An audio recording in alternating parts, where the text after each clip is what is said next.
Hi friends, அஸ்ஸலாமு அலைக்கும். எனக்கு ஒரு கமெண்ட் ஒன்று வந்திருந்தது, சீஸ் கேக் பண்ண சொல்லி. அதுக்கு தான் நாங்கள் வேலையை பார்த்துட்டு இருந்தோம்.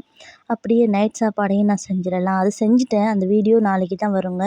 நைட் சாப்பாட்டுக்கு கொத்து ரொட்டி செஞ்சிடலாம் அப்படின்னு முட்டை மரக்கறி எல்லாத்தையுமே வெட்டி எடுத்துக்கிட்டேன். கேரட் லீக்ஸ் போட்டு தாங்க செய்ய போகிறேன். சிக்கன் இல்லை, அதனால் முட்டையை போட்டு செய்யலாம், மரக்கறி ரொட்டி மாதிரி இருக்கட்டும் அப்படின்ட்டு. ஆனால் மரக்கறி கொத்துன்னு சொல்ல முடியாது, ஏன்னா முட்டை போடுறோம்ல, அதனால் முட்டை கொத்துன்னே சொல்லிடுவோம்.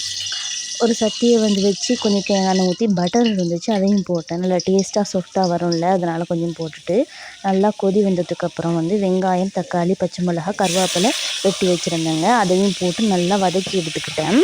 எங்களோட உம்மா தங்கச்சி எல்லாருமே மன்னாருக்கு போயிட்டாங்க. மன்னாரில் எங்கள் நானா இருக்கிறாரு, நானும் ஒய்ஃபும் அவங்களோட வீட்டை போயிட்டாங்க. ரொம்ப கவலையாக இருக்குதுங்க. ஏன்னு சொன்னால் என்னுடைய உம்மா இருந்தது தானே மிஸ் பண்ணுற மாதிரி இருக்கு. சாய் பாப்பாவும் ரொம்ப மிஸ் பண்ணுறாங்க. அதான் சாய் பாப்பா கொஞ்சம் அழுகையாக இருக்கிறாரு. 2 நாளில் மறந்துடுவார் மறுபடியும்.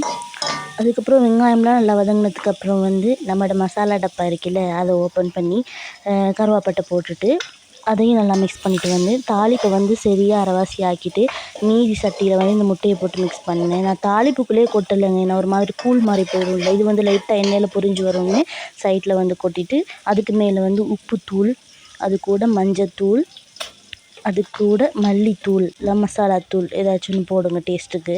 போட்டுட்டு தனித்தூள் அது கொஞ்சமாக போட்டுக்கோங்க. போட்டு நல்லா மிக்ஸ் பண்ணி விட்டுக்கோங்க. நாளைக்கு ஒரு வீடியோ வரும் சூப்பரான. கமெண்ட்டில் சீஸ் கேக் கேட்டிருந்தாங்க, ப்ரௌனி கேக்கும் கேட்டிருந்தாங்க. எனக்கு சீஸ் கேக் தான் செய்ய ஈஸியாக இருந்துச்சு. டேஸ்ட்டாக வருமானு தெரியல, நாளைக்கு பாருங்கள். என்எஸ் ஃபேமிலி சேனலை மறக்காமல் சப்ஸ்கிரைப் பண்ணிக்கோங்க.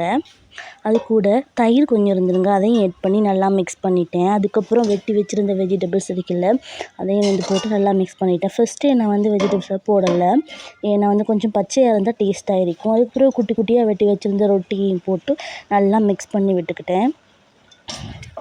சிக்கன் இருந்தால் நீங்கள் சிக்கனும் போடலாம், நல்ல டேஸ்ட்டாக இருக்கும். இல்லாட்டி முட்டையும் போட்டு இப்படி செய்யலாம். இல்லாட்டி மரக்கறியோடு தான் சாப்பிடணும் அப்படின்னா கேரட் லீக்ஸு அதில் போட்டு நீங்கள் செஞ்சு கொள்ளலாம். சோஸ் இருந்தால் வேறு லெவலில் இருந்திக்கும், சோஸ் இல்லை. அப்புறம் ஃபைனலி என் ஹபிட்ட கொடுத்தேன். ரொம்ப டேஸ்ட்டாக சாப்பிட்டாரு.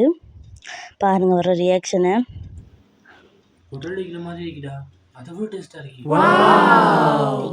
தேங்க்யூ.